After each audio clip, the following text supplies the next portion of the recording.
Friends, first of all ഞാൻ എല്ലാവരോടും sorry പറയുന്നു. കാരണം ധാരാളം നാളെ ഒരു വീഡിയോ ചെയ്തിട്ട് ധാരാളം സബ്സ്ക്രൈബേഴ്സ് വന്ന് ഇൻസ്റ്റയിൽ മെസ്സേജ് അയച്ച് ചോദിക്കുന്നുണ്ടായിരുന്നു ആർ യു സ്റ്റിൽ അലൈവ് എന്നൊക്കെ. Yes I am, but time തീരെ കിട്ടിയിരുന്നില്ല. അതാണ് എനിവേ ഇന്ന് നമ്മൾ ഡിസ്കസ് ചെയ്യാൻ പോകുന്നത് ഓൾ ടൈപ്പ് ഓഫ് ഹാക്കി users in one piece, especially conqueror ഹാക്കി യൂസേഴ്സിനെ കുറിച്ചാണ് വീഡിയോ എന്ന് പറയാം. ഇനി മുതൽ ഞാൻ വൺ പീസ് മാത്രമല്ലാതെ ബാക്കിയുള്ള ആനിമകളെ കുറിച്ചും ലൈവ് ആക്ഷൻ മൂവീസിനെ കുറിച്ചും വീഡിയോ ചെയ്യുന്നതായിരിക്കും. Not the anime live action movies, example എന്ന് പറഞ്ഞാൽ ഹോളിവുഡ് മൂവീസിനെ കുറിച്ചൊക്കെ. ബട്ട് ആനിമെ ആയിരിക്കും നമ്മുടെ മെയിൻ പ്രയോറിറ്റി. ഇപ്പോൾ നിങ്ങൾ നൽകുന്ന അതേ സപ്പോർട്ട് തന്നെ അപ്പോഴും നൽകുക. ആൻഡ് നിങ്ങളൊരു വൺ പീസ് ഫാൻ ആണെങ്കിൽ വീഡിയോ ഒന്ന് ലൈക്ക് ചെയ്ത് ചാനൽ സബ്സ്ക്രൈബ് ചെയ്ത് നിങ്ങളുടെ ബാക്കിയുള്ള ആനിമെ ഫ്രണ്ട്സിനും കൂടെ ഈ വീഡിയോ ഒന്ന് ഷെയർ ചെയ്യുക. Anyway let's get back to the topic.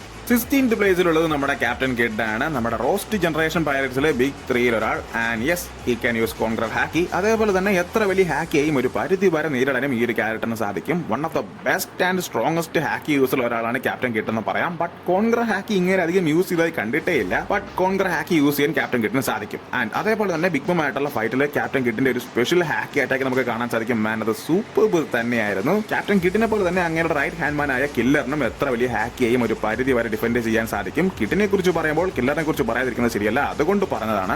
And 15th പ്ലേസിലുള്ളത് നമ്മുടെ പോർട്ടഗാസ് ഡി ഏസ് ആണ്. അറ്റ് ദ ഏജ് ഓഫ് 12 ആണെന്ന് തോന്നുന്നു ഏസ് കോൺഗ്രർ ഹാക്കി യൂസ് ചെയ്ത് നമുക്ക് കാണാൻ സാധിക്കും. ബട്ട് ഒട്ടും തന്നെ കൺട്രോളബിൾ അല്ലാത്ത ഒരു കോൺഗ്രർ ഹാക്കി യൂസർ കൂടെയാണ് ഏസ്. ഇതിന്റെ എഫക്ട് ഏസിലും ബാധിക്കുമെന്ന് തന്നെ പറയാം. അതായത് താൻ യൂസ് ചെയ്യുന്ന കോൺഗ്രർ ഹാക്കി കൺട്രോളബിൾ അല്ലാത്തത് കൊണ്ട് അതിന്റെ 50% ഏസിനെയും ബാധിക്കും. ആൻഡ് ഇതിനെക്കുറിച്ച് പ്രോപ്പർ ആയ ഒരു ധാരണ ഏസിന് ഇല്ലായിരുന്നു. അതുകൊണ്ട് തന്നെ ഏസ് തന്റെ ഡെയ്ഫുൾ പവേഴ്സിനാണ് മെയിൻ ആയിട്ട് ഫോക്കസ് ചെയ്തത്. റോജറിന്റെ സ്ട്രോങ് DNA പവേഴ്സ് ഏസ് തന്റെ ഹാക്കി ഉപയോഗിച്ച് യൂട്ടിലൈസ് ചെയ്യുകയായിരുന്നെങ്കിൽ ഏസിന് എല്ലാ തരത്തിലുള്ള ഹാക്കിയെയും നിഷ്പ്രയാസം യൂസ് ചെയ്ത് ഇതിലും പവർഫുൾ ആയ ഒരു ക്യാരക്ടർ ആയിട്ട് മാറാമായിരുന്നു. ബട്ട് ഫേറ്റ് എന്ന് പറയാം, our dear Ace is no more. And 14th പ്ലേസിലുള്ളത് ഡോഫ്ലമിംഗോയാണ്. One of the best villain or epic character in one piece എന്നൊക്കെ പറയാം. And at the age of 10 തന്നെ ഈ ഒരു ക്യാരക്ടർ തന്നെ കോൺഗ്രർ ഹാക്കി ആദ്യമായിട്ട് യൂസ് ചെയ്യുന്ന സീനാണ് മോനെ ബെസ്റ്റ് കോൺഗ്രർ ഹാക്കി മൊമെന്റ്സിൽ ഒന്നെന്ന് പറയാം. എനിക്ക് ഭയങ്കര ഇഷ്ടമുള്ള ഒരു സീൻ കൂടെയാണത്. അത് കാണുമ്പോഴൊക്കെ എന്റെ മൈൻഡിൽ വരുന്നത് villains are made by the society എന്ന വേർഡ്സ് ഒക്കെയാണ്. ആൻഡ് ഡോഫ്ലമിംഗോയെ കുറിച്ച് നമുക്കറിയാം, ഒരു ബംഗം ക്യാരക്ടറാണ്.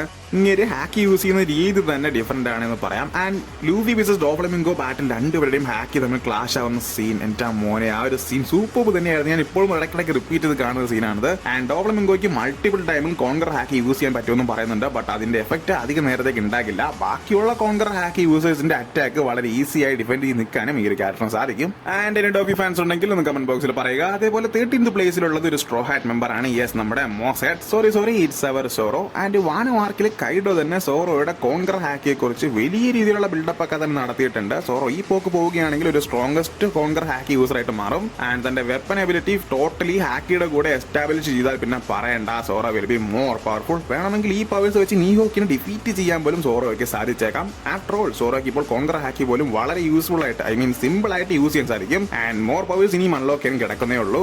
അതേപോലെ സോറോയ്ക്ക് ഈ പവേഴ്സ് യൂസ് ചെയ്യാൻ സാധിച്ചാൽ സാഞ്ചിക്കും ഈ പവേഴ്സ് പറ്റില്ലേ ബ്രോ എന്ന് ചോദിച്ചാൽ, വെൽ, ഇതുവരെ അതിനുള്ള സയൻസ് ഒന്നും സാഞ്ചിയുടെ ഭാഗത്തുനിന്നും ഉണ്ടായിട്ടില്ല. ബട്ട് വാനോ ആർക്കിൽ തന്നെ ജീൻബേ ലൂഫിയോട് പറയുന്നുണ്ട്, ഞാൻ സാഞ്ചിയുടെ അടുത്ത് നിന്ന് ഒരു പ്രത്യേക തരത്തിലുള്ള ഹാക്കി ഫീൽ ചെയ്തുവെന്നും. ബട്ട് അതെന്താണെന്ന് എനിക്ക് മനസ്സിലാകുന്നില്ലെന്നൊക്കെ. ആൻഡ് നിങ്ങളൊരു കാര്യം ശ്രദ്ധിച്ചാൽ ക്രൂമേറ്റ്സ് ആണെങ്കിലും ശരി, ബാക്കിയുള്ള ആരായാലും ശരി, ആദ്യം അവരെ ഹെൽപ്പ് ചെയ്യാൻ ഓടിയെത്തുന്നത് സാഞ്ചിയാണ്. എത്ര ദൂരത്തു നിന്നാണെങ്കിൽ പോലും താൻ ആരെയാണ് രക്ഷിക്കേണ്ടതെന്ന് മനസ്സിലാക്കി അവരുടെ ഡയറക്ഷൻ കറക്റ്റ് ആയിട്ട് മാർക്ക് ചെയ്ത് അതിവേഗം അവരുടെ അടുത്ത് ഓടിയെത്താൻ സാഞ്ചിക്ക് സാധിക്കുന്നുണ്ട്. അത് ഒബ്സർവേഷൻ ഹാക്കിയിലെ കുറച്ച് ഫോംസിലുള്ള കാര്യങ്ങളാണ് എന്ന് വേണമെങ്കിൽ പറയാം. ബട്ട് ഇങ്ങനെ ഒരു പവർ തനിക്കുണ്ട് എന്ന് പോലും സാഞ്ചിക്ക് അറിയില്ല. ലൂഫിക്കും സോറോയ്ക്കും ഹാക്കി പഠിപ്പിച്ചു കൊടുക്കാനെങ്കിലും ആൾക്കാരുണ്ടായിരുന്നു. ബട്ട് സാഞ്ചിയുടെ കാര്യത്തിൽ അങ്ങനെയല്ല, പുള്ളി ഒറ്റയ്ക്കാണ് ഈ സംഭവങ്ങളെല്ലാം പഠിച്ചത്. വെൽ, അതുകൊണ്ടായിരിക്കാം സാഞ്ചിക്ക് ഈ പവേഴ്സ് ഒബ്റ്റെയിൻ ചെയ്യാൻ സാധിക്കാത്തത്. മേ ബി ഫ്യൂച്ചറിൽ കോൺഗ്രർ ഹാക്കി സാഞ്ചിയും യൂസ് ചെയ്തേക്കാം. എന്തൊക്കെയായാലും സാഞ്ചി ഈ ലിസ്റ്റിലില്ല. ആൻഡ് 12th പ്ലേസിലുള്ളത് ഡോൺ ജിൻജാവോ ആണ്. ഈ ഒരു ക്യാരക്ടറിന് ഓൾ 3 ടൈപ്സ് ഓഫ് ഹാക്കിയും യൂസ് ചെയ്യാൻ സാധിക്കും. അതായത് ആർമൻ ഹാക്കി, ഒബ്സർവേഷൻ ഹാക്കി, ഓൾസോ കോൺഗ്രർ ഹാക്കി. ഇതിൽ നിന്ന് തന്നെ നമുക്ക് മനസ്സിലാക്കാം ഈ ഒരു ക്യാരക്ടർ എത്രമാത്രം പവർഫുൾ ആണ് എന്ന്. ബട്ട് ഗാർപ്പ് ഇങ്ങേർക്കൊരു പണി കൊടുത്ത പിന്നെ തന്റെ ഫയർ ജീവിതം ഒഫീഷ്യലി ഇങ്ങേർക്ക് അവസാനിപ്പിക്കേണ്ടി വന്നു. പിന്നീട് ഡ്രസ്റോസ് ആർക്കിൽ വന്ന് കോൺഗ്രർ ഹാക്കി വെച്ച് തന്റെ എനിമീസിനെ നിഷ്പ്രയാസം തോൽപ്പിക്കുന്നതും ഗാർപ്പിന്റെ ഗ്രാൻഡ് സൺ ആണ് ലൂഫി എന്ന് തിരിച്ചറിഞ്ഞ് ഗാർപ്പിന്റെ അടുത്ത് തീർക്കാനുള്ള റിവെഞ്ച് ലൂഫിയുടെ അടുത്ത് തീർക്കാൻ ശ്രമിക്കുന്നതും അവസാനം ലൂഫിയുടെ തന്നെ ആലയത്തിൽ ഒരു മെമ്പർ ആയിട്ട് ഡോൺ ജിൻജാവോ മാറുന്നത് നമുക്ക് കാണാൻ സാധിക്കും. 3 ടൈപ്സ് ഓഫ് ഹാക്കി അറിയാമെങ്കിൽ പോലും ഡോൺ ജിൻജാവോയുടെ ഫുൾ പൊട്ടൻഷ്യൽ നമുക്ക് കാണാൻ സാധിച്ചിട്ടില്ലെന്ന് തന്നെ പറയാം. അതേപോലെ 11th പ്ലേസിലുള്ളത് സെങ്കോക്കു ദ ഗോൾഡൻ ബുദ്ധ. ഈ ഒരു ക്യാരക്ടറിന് കോൺഗ്രർ ഹാക്കി പോലെ തന്നെ ഓൾ ടൈപ്പ് ഓഫ് ഹാക്കി യൂസ് ചെയ്യാൻ പറ്റുമെന്ന് ഓട തന്നെ കൺഫേം ആക്കിയിട്ടുണ്ട്. ബട്ട് അത് സ്ക്രീനിൽ കാണിച്ചിട്ടില്ലെന്ന് മാത്രം. വെറുതെ ഒന്നും ഈ മനുഷ്യനെ മറൈൻസിന്റെ ഫ്ലീറ്റ് അഡ്മിറൽ ആക്കില്ല എന്ന് ഇത് നമുക്ക് മനസ്സിലാക്കാൻ സാധിക്കും. ബട്ട് ഇപ്പോഴത്തെ അഡ്മിറൽ മറ്റൊരാളാണ്. ആരാണെന്ന് നിങ്ങൾക്ക് അറിയാമെന്ന് കരുതുന്നു. എനിവേ, സെങ്കോക്കുവിന്റെ പവേഴ്സ് ഗാർപ്പിന്റെ പവേഴ്സിന് ഒരു സ്റ്റെപ്പ് താഴെയാണ് എന്ന് പല ഫാൻ തിയറീസ് വായിച്ചപ്പോൾ എനിക്ക് മനസ്സിലാക്കാൻ സാധിച്ചു. ഞാൻ ട്രസ്റ്റബിൾ ആയിട്ട് കരുതുന്ന കുറച്ച് പേജുകളിൽ പോലും അങ്ങനെയാണ് എനിക്ക് കാണാൻ സാധിച്ചത്. Anyway, Sengoku on the list. Beast. ഈ ഒരു ക്യാരക്ടറിന്റെ ട്രൂ പവേഴ്സ് ശരിക്കും ഒന്ന് കാണണമെന്ന് എനിക്ക് നല്ല ആഗ്രഹമുണ്ട്. മറൈൻ ഫോർട്ടിൽ ഫുൾ ആയിട്ട് കാണിച്ചതുമില്ല, മേ ബി ഈ ഫ്യൂച്ചറിൽ കാണിക്കുമായിരിക്കും.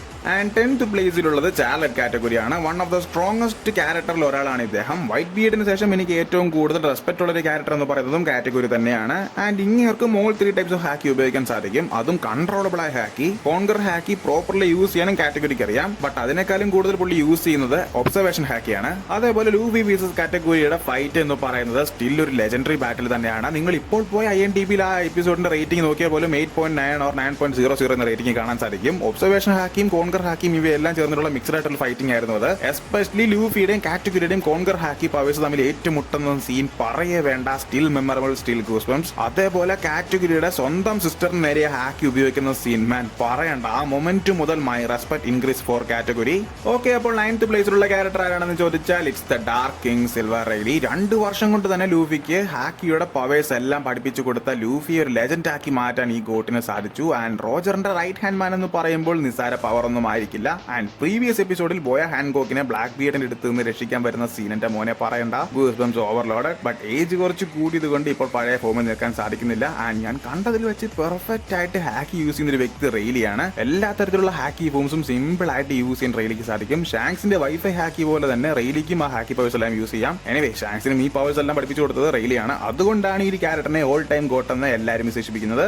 ആൻഡ് 8th പ്ലേസിലുള്ള ക്യാരക്ടർ എന്ന് പറയുന്നത് കൊസൂക്കി ഓഡനാണ്. റോജറിന്റെ ക്രൂവിലും വൈറ്റ് ബീഡിന്റെ ക്രൂവിലും ഉണ്ടായിരുന്ന വ്യക്തി. ലോഫ്റ്റൈലിൽ റോജറിനൊപ്പം സന്ദർശിച്ച വ്യക്തികളിൽ ഒരാൾ. ഡീക്ലാനെ കുറിച്ചും വൺ പീസ് ട്രഷറിനെ കുറിച്ചും ആൻഡ് ലോട്ട് ഓഫ് അൺസോൾവ്ഡ് മിസ്റ്ററീസിനെ കുറിച്ചും അറിയാവുന്ന ഒരാൾ. ആൻഡ് അതേപോലെ തന്നെ ഓൾ ടൈപ്പ് ഓഫ് ഹാക്കി ഫുൾ ഫോമിൽ ഉപയോഗിക്കാൻ സാധിക്കുന്ന വ്യക്തി. സോറി, കറക്ഷൻ, 90% ഓഫ് പവേഴ്സ് മാത്രമേ ഒബ്റ്റെയിൻ ചെയ്യാൻ സാധിച്ചിട്ടുള്ളൂ. ബട്ട് സ്റ്റിൽ ഒരു സ്ട്രോങ്ങസ്റ്റ് ആയ ക്യാരക്ടർ തന്നെയാണ്. കൈഡോയ്ക്ക് പോലും ടഫ് കൊടുക്കാൻ പറ്റിയ ഒരു ക്യാരക്ടർ എന്ന് പറയാം. ഈ ഒരു ക്യാരക്ടർ കുറച്ചും കൂടെ സ്ട്രോങ്ങസ്റ്റ് ആണ് ബാക്കിയുള്ള ക്യാരക്ടേഴ്സിനെ കമ്പയർ ചെയ്ത് നോക്കുകയാണെങ്കിൽ. ആൻഡ് ഓർഡിനെ കുറിച്ച് പറയുകയാണെങ്കിൽ ഈ വീഡിയോയുടെ ലെങ്ത് ഇനിയും കൂടും, അതുകൊണ്ട് ഡീറ്റെയിൽ ആയിട്ട് പറയുന്നില്ല. ബട്ട് ഈ ഒരു കാര്യം മാത്രം ഓർത്ത് വെക്കുക, എല്ലാ ഹാക്കി ഫോമിലും 90% ഓഫ് പവേഴ്സ് ഓർഡിനെ ഒബ്റ്റെയിൻ ചെയ്യാൻ സാധിക്കും. ആൻഡ് അതേപോലെ 7th പ്ലേസിലുള്ളത് ബിഗ് മം ആണ്. ബിഗ് മമ്മിനെ കുറിച്ച് ഓൾറെഡി ഒരു വീഡിയോ ഞാൻ ചെയ്തിട്ടുണ്ട്. അതിൽ ബിഗ് മമ്മിന്റെ പവേഴ്സിനെ കുറിച്ച് ഡീറ്റെയിൽ എക്സ്പ്ലെയിനും ചെയ്തിട്ടുണ്ട്. ടൈം ഉള്ളപ്പോൾ നിങ്ങളൊന്ന് ചെക്ക് ചെയ്ത് നോക്കുക. വൺ പീസ് വേൾഡിൽ തന്നെ ഓൾ ടൈപ്പ് ഓഫ് ഹാക്കി പവേഴ്സ്, അതും 3 ടൈപ്പ് ഓഫ് ഹാക്കി പവേഴ്സ് 90% മുകളിൽ ഉപയോഗിക്കാൻ സാധിക്കുന്ന ഒരു ലേഡി ക്യാരക്ടർ എന്ന് പറയുന്നത് ബിഗ് മം ആണ്. ആക്ച്വലി ഇതുവരെ എന്ന് വേണം പറയാൻ. ഇനി പുതിയ ഏതെങ്കിലും ക്യാരക്ടറിനെ കാണിക്കുകയാണെങ്കിൽ ബിഗ് മം നേരെ 2ാം സ്ഥാനത്തോട്ട് പോകും, അതായത് ലേഡി വേർഷൻ ലൈനപ്പിൽ നോക്കുകയാണെങ്കിൽ. ആൻഡ് ബിഗ് മമ്മിന്റെ ഡെയിൽവർ പവേഴ്സ് പോലെ തന്നെ ബിഗ് മം നന്നായി ഹാക്കിയും ഉപയോഗിക്കും. കൈഡോ വേഴ്സസ് ബിഗ് മം ഫൈറ്റിൽ ബിഗ് മമ്മിന്റെ എല്ലാ ടൈപ്പ് ഓഫ് ഹാക്കിയും ഒരുമിച്ച് മിക്സ് ചെയ്തിട്ടുള്ള അറ്റാക്കിയും കാണാൻ സാധിക്കും.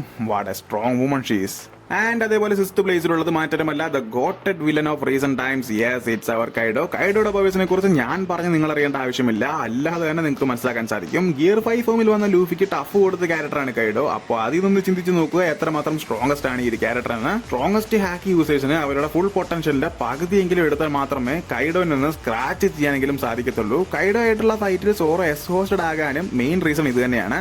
എനിവേ, 5th പ്ലേസിലുള്ളത് മാറ്റമല്ല, നമ്മുടെ വൺ പീസ് ഷോയുടെ പ്രൊട്ടോഗണിസ്റ്റ് സ്ട്രോ ഹാറ്റ് ലൂഫി. ലൂഫിയുടെ ബിഗിനിങ് ഹാക്കി സ്റ്റേജ് മുതൽ ഏകദേശം മിഡ് സെക്ഷൻ വരെ എത്തിയെന്ന് പറയാം. അതുവരെയുള്ള അപ്ഗ്രേഡിംഗ് പ്രോസസ് നമ്മൾ നേരിട്ട് കണ്ടു. ആക്ച്വലി ഹാക്കിയുടെ അഡ്വാൻറ്റേജസ്, അതിന്റെ ഇമ്പോർട്ടൻസ്, ബാക്കിയുള്ള കാര്യങ്ങളെല്ലാം നമുക്ക് മനസ്സിലാക്കി തന്നത് ലൂഫിയാണ്. കാരണം മറ്റൊന്നുമല്ല, because he is the main character. And ലൂഫിയെ കുറിച്ച് ഞാൻ അധികം എക്സ്പ്ലെയിൻ ചെയ്യുന്നില്ല, കാരണം ഓൾറെഡി ഈ ടോപ്പിക്ക് ലൂഫി വെച്ച് ഞാൻ ഒരു വീഡിയോ ചെയ്തിരുന്നു. അതിൽ ഡീറ്റെയിൽ ആയിട്ട് എല്ലാം എക്സ്പ്ലെയിനും ചെയ്തിട്ടുണ്ട്. ഇൻട്രസ്റ്റ് ഉണ്ടെങ്കിൽ ഒന്ന് കണ്ടു നോക്കുക.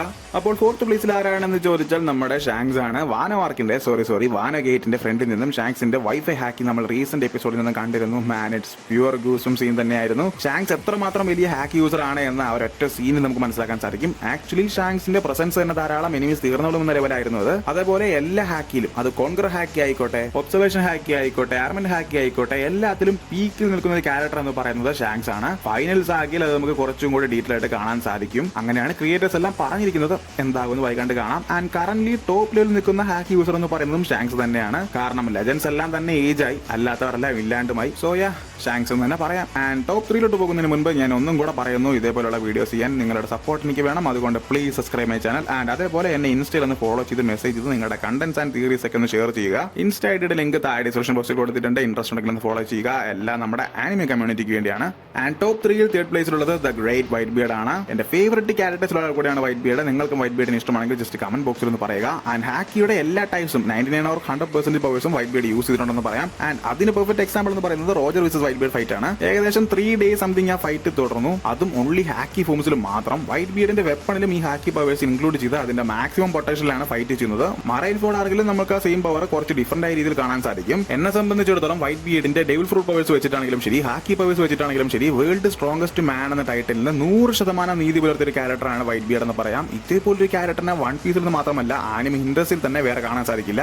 ആൻഡ് സെക്കൻഡ് പ്ലേസിലുള്ളത് actually I'm just confused. ഇനി പറയുന്ന 2 ക്യാരക്ടേഴ്സിന്റെ നെയിം മാത്രം ഞാൻ പറയാം. അതിൽ ആരാണ് ഫസ്റ്റ് പ്ലേസ് ആരാണ് സെക്കൻഡ് പ്ലേസ് എന്ന് നിങ്ങൾ തന്നെ ഡിസൈഡ് ചെയ്യുക. ഐ മീൻ അത് കമന്റ് ബോക്സിൽ ഒന്ന് പറയുക. അതിന്റെ റീസൺ കൂടെ ചെറിയ രീതിയിൽ ഒന്ന് കമന്റ് ചെയ്യുക. ഓക്കെ, 2 ആൾക്കാർ എന്ന് പറയുന്നത് നിങ്ങൾ എല്ലാവരും ഗസ് ചെയ്ത പോലെ തന്നെ the great legendary Monkey D Garp and pirate king Roger. പല സ്ഥലങ്ങളിലും ഇവരുടെ പവേഴ്സ് സെയിം ആയ പോലെയാണ് മെൻഷൻ ചെയ്തിട്ടുള്ളത്. ഈ കോമ്പറ്റീഷനിൽ വൈറ്റ് ബിയർഡും ഉണ്ട്. ബട്ട് ഹാക്കി മാത്രം വെച്ച് നോക്കുകയാണെങ്കിൽ ഗാർപ്പ് ആൻഡ് റോജർ മാത്രമേ ഉണ്ടാകുള്ളൂ. അതുകൊണ്ടാണ് വൈറ്റ് ബിയർഡ് ഞാൻ 3rd പ്ലേസിൽ ഇട്ടത്. ആൻഡ് ഗാർപ്പിനെ സംബന്ധിച്ചിടത്തോളം ദ ഹാക്കി ഗോഡ് എന്ന് തന്നെ പറയാം. ഓൺലി ഹാക്കി യൂസ് ചെയ്തുകൊണ്ട് മാത്രമാണ് എൻ്റെ മറൈൻസിനും ഗാർപ്പ് ഒരു ഹീറോ ആയി മാറിയത്. ആൻഡ് ഡി ക്ലാൻ മെമ്പർ ആയതുകൊണ്ടായിരിക്കാം ഈ പവേഴ്സ് കിട്ടാൻ കാരണമെന്ന് പല തിയറീസിൽ പറയുന്നുണ്ട്. ആൻഡ് റോജറിനെ സംബന്ധിച്ചിടത്തോളം എക്സാക്ട് ഗാർപ്പിന്റെ സെയിം അവസ്ഥ തന്നെയാണ്. സോ ഫസ്റ്റ് ആരെ സെക്കൻഡ് ആരെന്ന് നിങ്ങൾ തന്നെ ഡിസൈഡ് ചെയ്യുക. ഇനിയിപ്പോൾ കമ്പാരിസൺ നടത്താൻ ഇഷ്ടമില്ലെങ്കിൽ 2 പേരും ഈക്വൽ ആണെന്ന് പറഞ്ഞോളുക. Okay, no worry. കൂടാതെ ഞാൻ പറയാൻ വിട്ടുപോയ കുറച്ച് ക്യാരക്ടേഴ്സ് ഉണ്ട്. അതായത് Yamato, Boa Hancock and Monkey D Dragon. യമാറ്റോയുടെ ഹാക്കി പവർ നമ്മൾ ഗൈഡോയുടെ ഫൈറ്റിൽ കണ്ടതാണ്. യമാറ്റോ സൂപ്പർ സ്ട്രോങ് ആണെന്ന് അത് നമുക്ക് മനസ്സിലാക്കാം. ആൻഡ് ബോയ ഹാൻകോക്കിനെ വെച്ച് പറഞ്ഞാൽ I have no idea. And Monkey D ഡ്രാഗനും പ്രോബബ്ലി ഒരു വലിയ ഹാക്കി യൂസർ ആയിരിക്കും. എക്സാമ്പിളിന് സാബോന് നോക്കിയാൽ മാത്രം മതി. ആൻഡ് ഇതിൽ ആരാണ് നിങ്ങളുടെ ഫേവറേറ്റ് ഹാക്കി യൂസർ? ആൻഡ് സാഞ്ചിക്ക് ഫ്യൂച്ചറിൽ കോൺഗ്രർ ഹാക്കി ഉപയോഗിക്കാൻ പറ്റുമെന്ന് നിങ്ങൾക്ക് തോന്നുന്നുണ്ടോ? എന്താണ് നിങ്ങളുടെ ഒപ്പീനിയൻ എന്നൊക്കെ കമന്റ് ബോക്സിൽ ഒന്ന് പറയുക. തുടർന്നും ഇതുപോലുള്ള വീഡിയോസ് എൻ്റെ ചാനൽ സബ്സ്ക്രൈബ് ചെയ്യുക. Also like and share. And that's all for today guys. Love you all. Bye. Tell me pretty lies, look me in the face, tell me that you love me, even if it's fake.